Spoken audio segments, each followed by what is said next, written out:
Hello guys, मेरे YouTube channel में आपका स्वागत है गाइस। मैं आज आपको बताऊंगा क्लास 10th जो आज आपका एग्ज़ाम हुआ है गाइस मैथ का। यदि आप क्लास 10th में हैं और पेपर कोड 822 CB, मैं आज आपको बहुविकल्पीय प्रश्न सॉल्व करके बताऊंगा गाइस। आप मिला लीजिए कि आपके कितने प्रश्न सही हैं गाइस। मैथ का पेपर हुआ है गाइस, आप क्लास 10th में हो गाइस। ये आज अभी का पेपर हुआ है गाइस, कुछ ही टाइम हुआ है, आप पेपर देखें गाइस। 822 CB पेपर कोड है, आपको मैं सॉल्व करके बताऊंगा बहुविकल्पीय प्रश्न जो 20 नंबर में पूछे जाते हैं। बहुविकल्पीय प्रश्न, मैं बहुविकल्पीय प्रश्न आपको सॉल्व करके दिखाऊंगा गाइस। आप मिला लीजिए कि आपके कितने प्रश्न सही हैं गाइस। आइए बताते हैं गाइस। पहले देखिए इंस्ट्रक्शंस लिखे हैं, जितने भी इंस्ट्रक्शंस लिखे हैं आप इंस्ट्रक्शंस पढ़ के ही अपना क्वेश्चन पेपर सॉल्व करना चाहिए गाइस। ठीक है, आप उम्मीद करते हैं कि आप इंस्ट्रक्शन पढ़ के ही अपने क्वेश्चन पेपर को सॉल्व करना शुरू करे होंगे गाइस। आइए बताते हैं गाइस। खंड आ, आपको जो पेपर होते हैं दो खंड में बटे होते हैं, खंड आ और खंड बा। खंड आ में बहुविकल्पीय प्रश्न पूछे जाते हैं, खंड बा के अंदर वर्णनात्मक प्रश्न पूछे जाते हैं गाइस। खंड आ देखिए गाइस, यहाँ से आपके क्वेश्चन शुरू होते हैं जो 20 नंबर में क्वेश्चन होते हैं गाइस। खंड आ के अंदर 20 नंबर के क्वेश्चन पूछे जाते हैं। यहाँ से बताते हैं सेक्शन ए यानी खंड आ के अंदर 20 प्रश्न पूछे जाते हैं। आइए बताते हैं।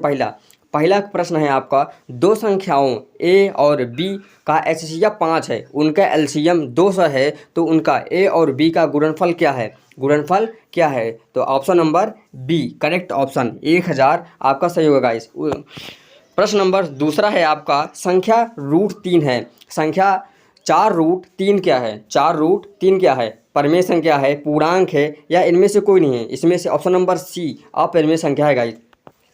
उसके बाद आपका आता है तीसरा प्रश्न का उत्तर जो होगा गाइस वह होगा आपका 5। और उसके बाद आता है चौथा प्रश्न होता है गाइस, इस 1/x² + 6 = 1/10 हो तो x का मान ज्ञात करना है। x का मान यहाँ ज्ञात करेंगे गाइस, यहाँ पे माइनस और प्लस का 2 आएगा गाइस। उसके बाद आपका पांचवा प्रश्न आता है, यदि समीकरण 2x² - 8x + c = 0 हो तो उसके मूल बराबर होंगे। c का मान होगा आपका, c का मान ज्ञात करना है गाइस। आपका c का मान क्या होगा गाइस?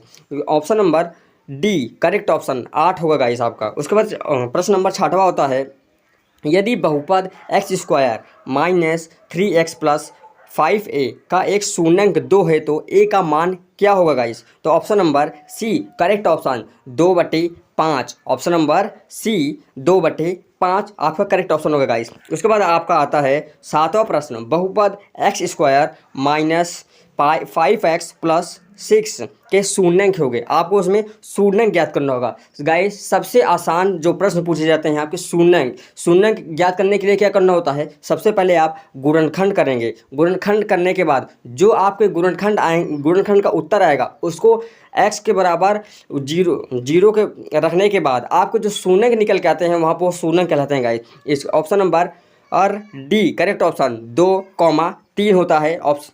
ठीक है गाइस, प्रश्न नंबर 7 का जो उत्तर होगा ऑप्शन नंबर डी 2,3 होगा गाइस। उसके बाद आपका 8वां प्रश्न आता है, बिंदु -5,6 का किस चतुर्थांश में स्थित होगा? इसका option number B correct option होगा गाइस, द्वितीय चतुर्थांश में। ठीक है गाइस। उसके बाद आपका 9वां प्रश्न आता है, यदि वृत्त की त्रिज्या a तथा इसका एक चाप केंद्र पर कोण आंतरित करता है तो चाप की लंबाई होगा। इसकी जो चाप की लंबाई होगी इसका एक सूत्र होता है guys, option number B 2πa/θ/360 degree होगा गाइस। उसके बाद आपका आता है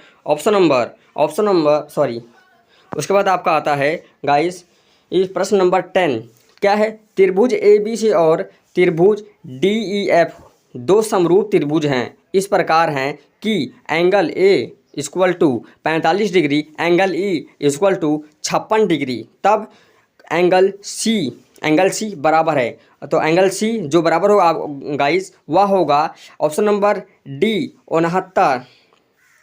ठीक है, 79।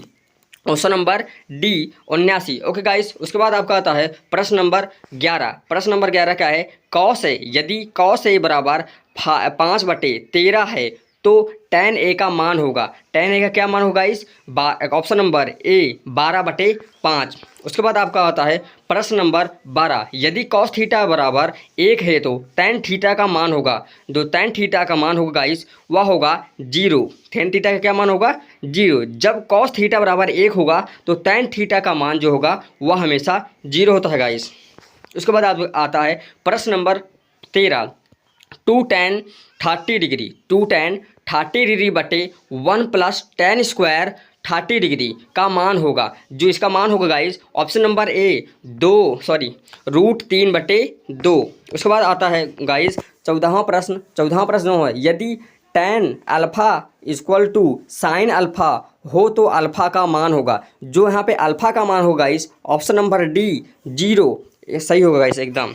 उसके बाद आपका आता है 15वां प्रश्न क्या है गाइस, यदि एक वृत्त किसी त्रिज्या जिसकी त्रिज्या 6 सेंटीमीटर है एक त्रिज्यखंड केंद्र पर 60 अंश का कोण बनाता है, तो उस त्रिज्यखंड का क्षेत्रफल होगा, जो उस त्रिज्यखंड का क्षेत्रफल होगा इस option number B 6 pi centimetre square होगा इस 6 पाई सेंटीमीटर स्क्वायर होगा इस। उसके बाद आपका आता है 16वां प्रश्न क्या है, यदि ए सेंटीमीटर भुजा के दो घनों के संलग्न फलकों को मिलाकर रखा जाए तो बनने वाले ठोस का पृष्ठीय क्षेत्रफल जो होगा गाइस वह option number C 10a² centimetre square होगा इस 10a² सेंटीमीटर स्क्वायर होगा इस। उसके बाद आता है आपका प्रश्न नंबर 17वां, इसमें आपको माध्य ज्ञात करना है। क्या ज्ञात करना है गाइस, माध्य ज्ञात करने के लिए सबसे आसान होता है गाइस, मैंने आपको बता रखा है माध्य ज्ञात करने का फॉर्मूला, ठीक है। इसका जो ऑप्शन नंबर डी, इसका जो माध्य होगा ऑप्शन नंबर डी 22 होगा गाइस। उसके बाद आपका आता है 18वां प्रश्न में माध्यिका वर्ग क्या होगा, माध्यिका वर्ग आपको बताना है। माध्यिका वर्ग बताने के लिए option number A correct option आपका है 10 से 15 जो होगा इसका माध्यिका वर्ग होगा इस। उसके बाद आपका आता है 19वां प्रश्न क्या है, 19वां प्रश्न जो है, किसी अर्धवर्ष में 53 रविवार होने की प्रायिकता होगी, 53 वर्ग होने की प्रायिकता आपको ज्ञात करना है। तो ऑप्शन नंबर ए 1/7 जो होगी वह 53 रविवार की प्रायिकता होगी गाइस। उसके बाद आता है ऑप्शन नंबर 20 यानी लास्ट क्वेश्चन जो होगा है, यदि एक घटना निश्चित रूप से घटित है तो इसकी प्रायिकता होगी, इसकी जो प्रायिकता होगी गाइस वह हमेशा 1 होगी गाइस, वह